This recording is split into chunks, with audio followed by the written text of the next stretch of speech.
This is Optimal Relationships Daily. How do I remain open to love and also protect myself emotionally?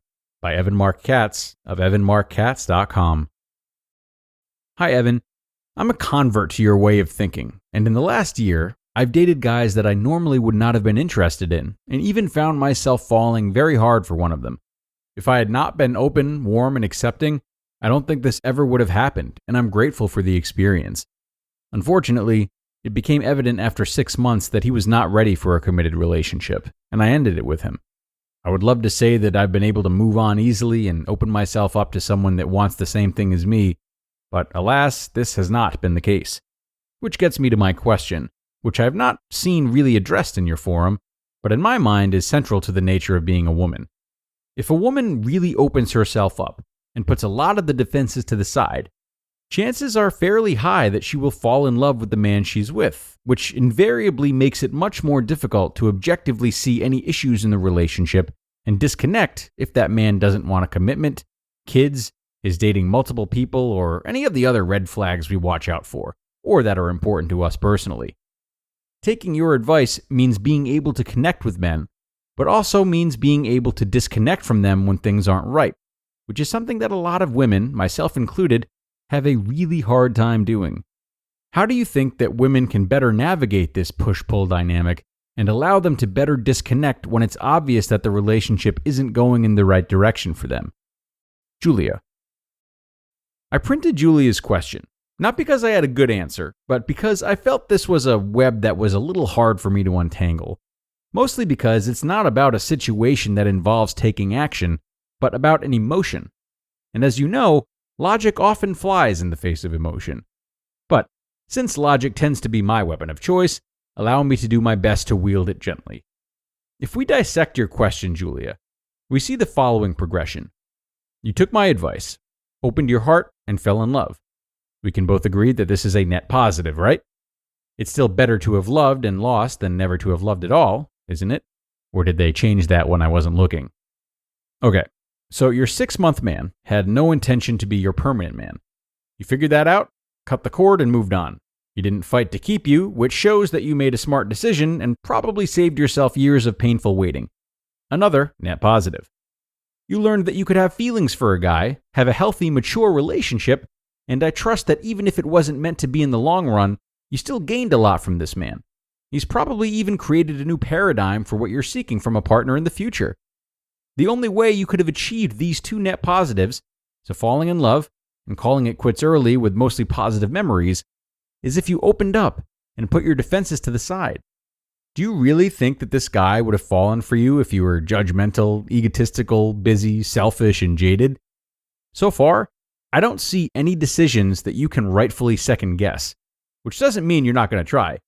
Your logic suggests that when a woman is in love with a man, she loses her objectivity, and thus is willing to put up with all sorts of things that she shouldn't put up with. This is true. But just because it's true doesn't mean that it functions as a valid excuse. I just devoured Dan Ariely's book, Predictably Irrational, in less than 24 hours. In experiment after experiment, he illustrates how illogical and counterproductive our behaviors are. In one experiment, he tested the moral and ethical sensibilities of men when they were aroused. Would it surprise you that 20% of men surveyed would keep trying to get their dates into bed after their date says no? Would it surprise you that the number leaps up to 45% when the men are aroused? Finally, would you find it a reasonable excuse for a man to claim that he couldn't help himself because he was hormonally intoxicated? Hey, it's true. The science even backs him up. Whether you want to believe it or not, this is what happens to men when they get aroused. We think less clearly and more selfishly, which is sort of what you could have predicted from your own life experience. But would you actually buy that as a valid excuse from an overly aggressive man? Sorry, but it's biological. Nearly 50% of all men would do the same thing. Yeah, that's not going to fly. I'm not equating hypothetical assault with a woman's tendency to stay in a dead-end relationship. I am pointing out that even if your theory that love is blind is true, it doesn't mean that it should be impossible to objectively evaluate the quality and compatibility of your relationship. Not to mention that there are different kinds of blindness. Some woman might accept a man who earns less money because of love and be thrilled with her decision. Another woman might marry a man who earns less, resent him 3 years later, and then blame it all on the intoxicating effects of love. It's all hindsight. At the very least, Julie, what you can do is attempt to learn from your mistakes and be wise enough not to assume that every man is the same. In other words, just because your last boyfriend didn't want to commit after 6 months doesn't mean that you should extract a commitment from the new guy in the first 3 weeks. That'll just scare him off. Basically, if you want to avoid getting hurt and force yourself to disconnect, as you say, the smartest thing that you can do is to pay attention to whether your long-term goals and values seem to be aligned. If he never talks about marriage, kids, family, future, houses, etc., the writing is largely on the wall, and it's not his fault if you never choose to read it. You just listened to the post titled, "How Do I Remain Open to Love and Also Protect Myself Emotionally?" by Marc Katz of oneself.com. Okay, and thanks to both Evan and Julia for that post and giving us the ability to share it.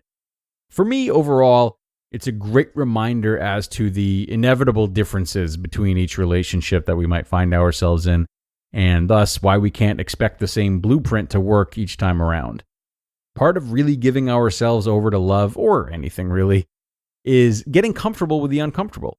And if we don't open ourselves up to the possibility of hurt, the willingness to change our approach, and committing to that continual cycle for as long as it takes, we stand a much greater chance to either rush in too quickly or involve ourselves with someone or in something that isn't truly right for us, largely because we're not allowing ourselves to sacrifice as much, be it our time, our energy, or our comfortability. So in short, remaining open to love can and often does require some emotional destruction. But protecting our emotions means knowing how to recognize when pain is inevitable for our growth. And the opposite of that would be trying to avoid pain in the short term, right? Which only leads to longer term dissatisfaction, unnecessary dissatisfaction, mind you. So expect some hurt and some change of plans. The sacrifice is worth it. Okay, and that's going to bring us to the end, everybody. I hope you enjoyed this segment, and do be sure to come on back tomorrow where I will have another great post for you. So I'll see you there, where your optimal life awaits.